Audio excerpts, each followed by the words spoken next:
Assuming a hospital has conducted regular performance reviews for its employees, there is access to reliable evidence to base layoff decisions.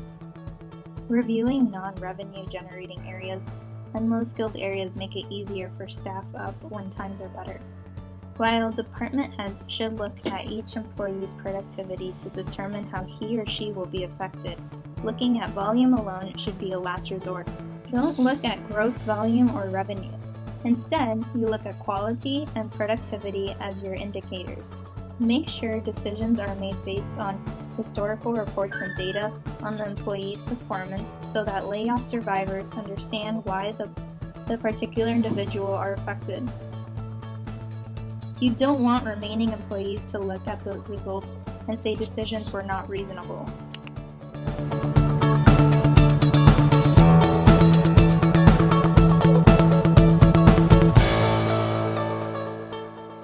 It is important not to let supervisors go into layoff notice blind. They should be trained on how to deliver that bad news effectively, considering being told you are being laid off is one of the most traumatic things you can hear. And if that communication is not handled properly, the recipient can have a lot of negative repercussions. Training may involve bringing in outside experts who have been through a hospital downsizing, especially if your hospital has never gone through a similar volume of layoffs before. There needs to be a sense of reassuring supervisors to being appreciative and not being insensitive. Hospitals should not hire a consultant or task a human resources representative to deliver the bad news. If an employee is told about layoffs from a stranger, they might feel devalued and disrespected for the hospital, opening the doors for an adverse reaction and loss of trust among remaining employees. The person delivering the message should be someone the staff member knows. According to Beaker's Hospital Review, leadership and management article training is extremely important because you have to be sensitive to the people that are being laid off, but you also have to pay attention to the people who are staying. The continuous evaluation and patient satisfaction, medical staff satisfaction, and quality factors such as patient falls and medical errors to make sure your quality and satisfaction rates are not decreasing. That way, if your layoffs have negatively affected productivity, interactions with patients, or revenue, you will be able to examine where the deficiencies lie or boost morale among your staff.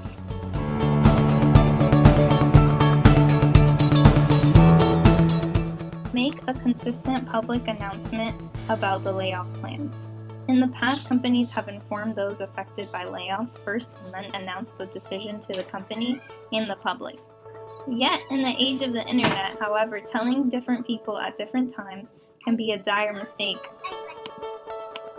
It guarantees that the message will get out faster than ever before, and any inconsistencies and withholdings from certain groups will become apparent. Tell suppliers, employees, customers, and involved communities at the same time. The announcement about layoffs should come from the CEO of the hospital, preferably in a face-to-face interaction. The article suggests if you can't fit everyone in the same room as the CEO to make the announcement, the CEO has options to make the announcement in front of a group of employees and distribute it through a web video to everybody in the hospital. Your hospital's top executives should always be visible during the layoff process. They should explain the financial reasons for layoffs and emphasize that downsizing was necessary to maintain the organization's stability. Despite the necessity of making a public announcement, it can be a mistake to announce the number of positions you plan to cut in the case your plans change. Announcing a number will make your hospital look foolish if your plan change and increase employee speculation about which departments and staff members will be affected by the cuts. Another vital tip in communication is not to delay the layoff process. Once your CEO has made a public announcement about the hospital's intent to cut positions, your department heads and supervisors should immediately begin meeting with those affected by decision. The longer you keep employees guessing about who will be affected, the worse the rumor mill will become, and the more traumatized your supervisors will be.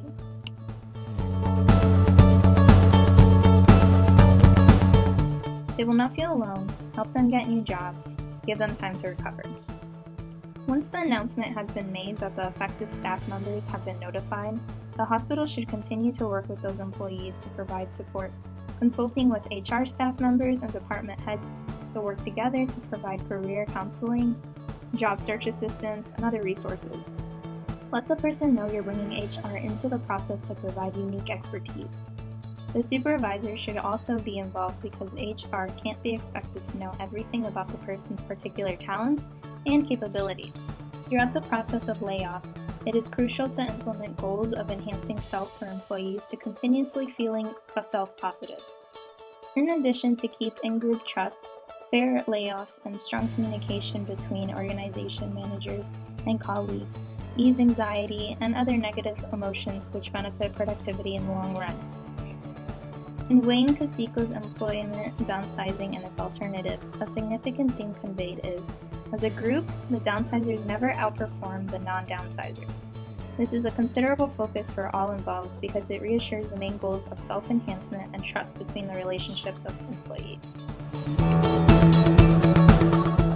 Using downsizing as first response rather than a last resort.